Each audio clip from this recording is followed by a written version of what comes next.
Shalom Bapak Ibu, Saudara-saudari yang terkasih, teman-teman geni semuanya. Hari ini tanggal 21 Mei 2021 bersama saya Ari Mardawa Kencana dari Persekutuan Doa Santa Maria Immaculata Tabanan. Kita akan bersama-sama merenungkan firman Tuhan dari Yohanes 21 ayat 15 sampai dengan 19. Petrus tidak menjadi orang kudus dalam semalam. Dia mengalami begitu banyak jatuh bangun di dalam perjuangannya beriman mengikuti Yesus.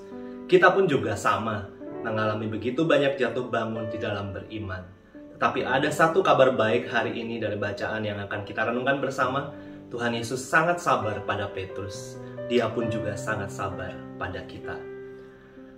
Hari ini diceritakan Tuhan Yesus yang bangkit dikisahkan bertanya 3 kali kepada Petrus.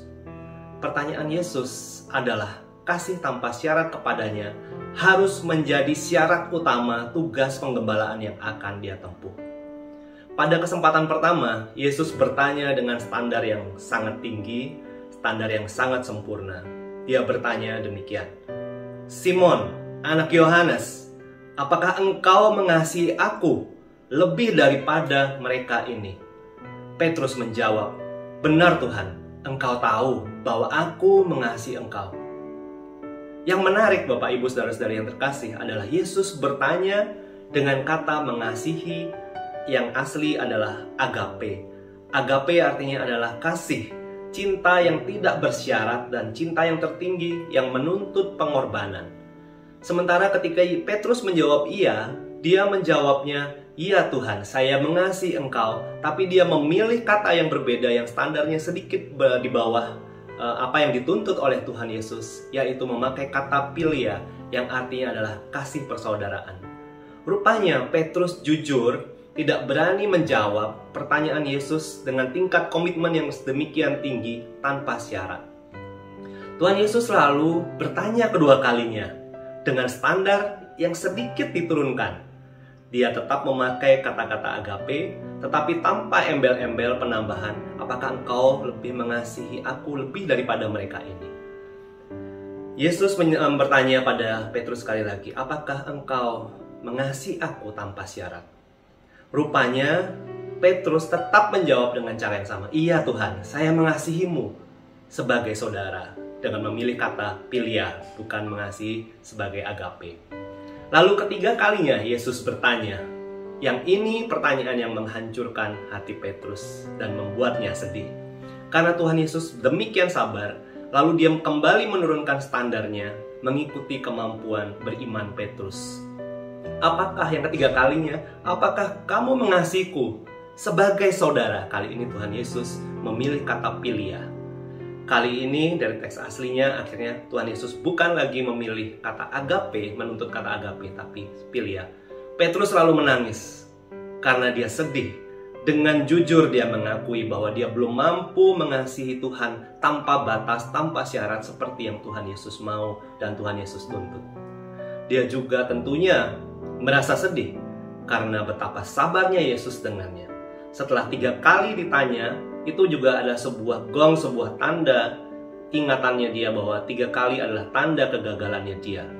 Pasti Petrus teringat betapa dia tidak berkomitmen pada kata-katanya ketika saat sengsara Yesus sebelum kebangkitannya. Dia mengaku mau mati demi Yesus, tapi ternyata 3 kali dia menyangkal Yesus. Petrus tidak menjadi kudus di dalam sehari saja. Pertama dia sadar kelemahannya dan sudah menyangkal Yesus sebelumnya. Kali ini dia sadar diri begitu sulitnya panggilan Yesus baginya, sehingga kali ini di dalam percakapan ini dia menjawabnya dengan berhati-hati. Dia menjawabnya dengan rendah hati, menjawab semua permintaan Yesus. Dia sadar diri betapa lemahnya dia, dan di lain sisi betapa tingginya standar Yesus yang dituntut sebagai muridnya untuk mengikuti dia. Tetapi kabar baiknya selalu adalah Tuhan Yesus itu sangat sabar padanya dan tetap memberikan tugas penggembalaannya pada Petrus. "Gembalakanlah domba-dombaku." Tuhan Yesus sabar dan tetap percaya pada Petrus. Bapak Ibu Saudara-saudari yang terkasih dalam Kristus, kita pun tidak akan menjadi kudus dalam sehari. Sama seperti Petrus yang jatuh bangun, komitmen pada Allah berkali-kali juga mungkin kita langgar. Tapi berkali-kali juga dia tetap sabar untuk memanggil kita, memanggil nama kita kembali dan bertanya, apakah engkau sungguh mengasihiku tanpa syarat? Barangkali kita sendiri sudah capai pada diri kita sendiri yang selalu gagal, malu.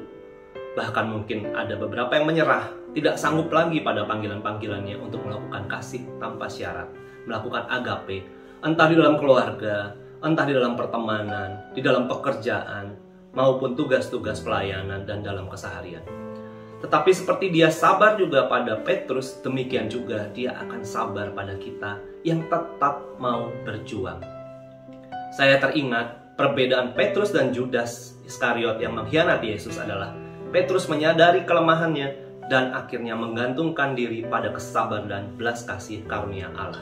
Sementara Yudas menyadari kesalahannya, menangis dan menyerah pada dirinya sendiri. Kita dapat meniru bagaimana Petrus berjuang di tengah kelemahannya dia untuk sungguh-sungguh berjuang mengikuti Yesus. Semoga dalam hari-hari persiapan kita menjelang hari Pentakosta ini, Roh Kudus sendiri menguatkan tekad kita untuk menanggapi panggilan Yesus untuk mengasihinya tanpa batas dalam keseharian kita. Tuhan memberkati kita semua. Amin.